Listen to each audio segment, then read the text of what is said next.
Okay, in this video we're going to talk about how to detect properties of the second derivative of a function from its graph. So as you can see here, we have the graph of some function which we're calling f of x. And at first we're going to try to see what we can know about the value of the second derivative at these points, x equals -1, x equals 4, and x equals 9. So first of all, what we're talking about is the second derivative, and sometimes it's written like this, which is called Leibniz notation, d squared y over dx squared. And this is exactly the same thing as saying f double prime. So for the rest of this video, we're going to use f double prime. Okay, so what we want to know first is what can we say about f double prime of -1? And the answer, unfortunately, is not very much. But there is something that we can know. We can, from the graph, detect whether or not this value, this number right here, f double prime of -1, is positive or negative. And how do we know whether it's positive or negative? Well, first of all, let's look at where we are. We're here at negative x equals -1 right here. And much like with the first derivative, it doesn't actually depend on how big f of x is, on how high this point here is, but what matters is the shape of the graph around x equals -1. And what we can see here is that over this whole region right here, this graph is concave down. That's what this mountain shape is. Sometimes in the book they refer to this as being as bending down as we move from left to right. So over here, the graph is concave down, and that is the same thing as the second derivative being negative. So all we can really say actually from this is that f double prime of -1 is less than 0, which is not very much, but it's the best we can really do from the graph, at least just by looking at it. So let's do another few samples of this, of detecting this. For example, f double prime of 4. Well, where are we at x equals 4? X equals 4 is right here. And what we can see is that the graph is bending upward, or it's sort of valley shaped. It's not shaped, it's shaped like an upside down bell around here. So we can say that f double prime of 4 is positive since the graph is concave up here. It's bending upward. So this is greater than 0. Okay, and don't mistake this with the first derivative. You might be able to say at least close to x equals 4, the first derivative might be 0 because we have this horizontal tangent right here. We have this minimum of f right here, right near x equals 4, but this is not to be confused with the second derivative, with f double prime. Okay, and let's do one more example of this. What about f double prime of 9? Well, where is 9? X equals 9 is right here.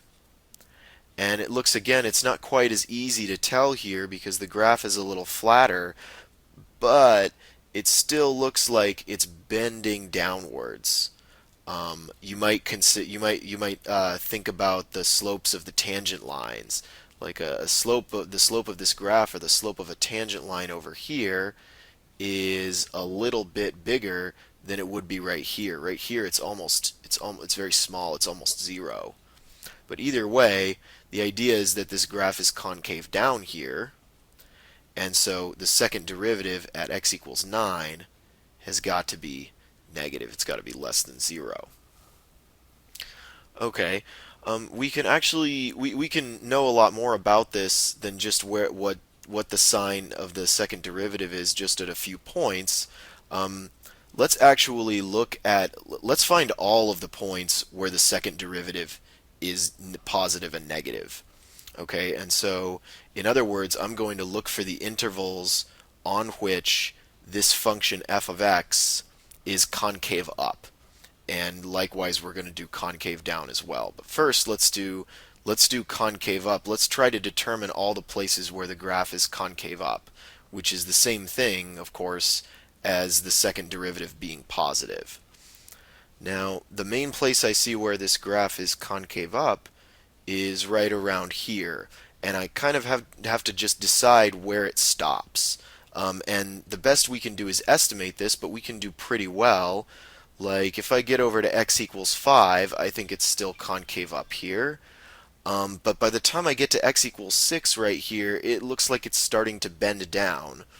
So I'm just going to try and estimate the best I can where it switches, and I'm thinking that's for this point right here that I'm drawing. And that point, let's see where that is. What's the x value of that point? Well, I think it's about 5.6. So let's say it stops being concave up at 5.6. And I'm going to put a closed bracket because I'm going to make an interval out of this. Now let's go to the left here and decide where it starts being, or maybe where it stops being concave down. It's definitely concave down over here. And where does it stop? Well, by the time we get to x equals 3, I think it's definitely concave up. And x equals 1, it's definitely concave down here. And it might switch right around here. I think that's a pretty fair estimate right there, and I think that's right around x equals 2. So I'll put a 2 right here, and a comma. And so what I'm saying here is that this graph is concave up from x equals 2 to about x equals 5.6. Okay, and of course this is the same thing as f double prime being positive. Okay.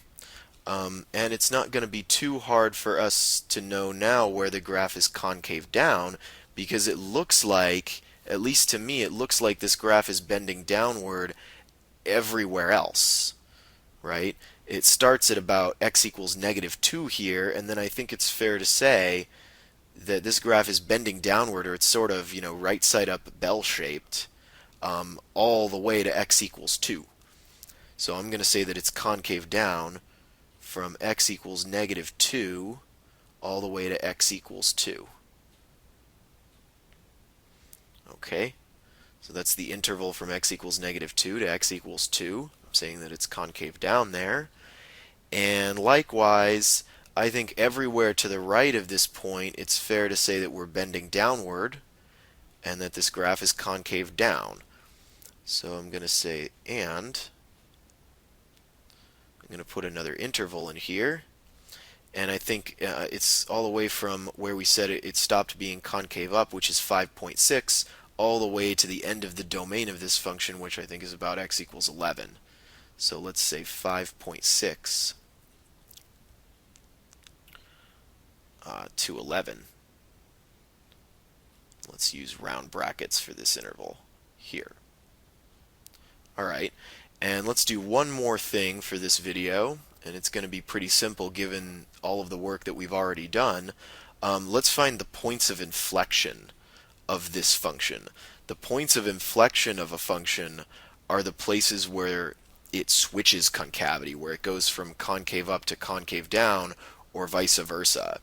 And so in other words, these are like the zeros of the second derivative, because when a function goes from positive to negative or vice versa, it has to cross 0 somewhere in there. And so it actually turns out that we've really already found these, because right here at x equals 2, we're going from concave down to concave up, so that's a point of inflection.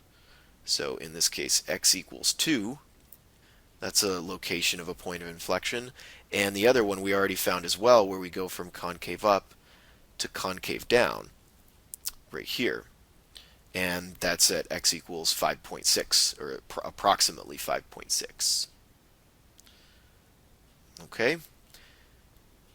So that concludes this video about what can you tell about the second derivative of a function if you're looking at the graph of that function.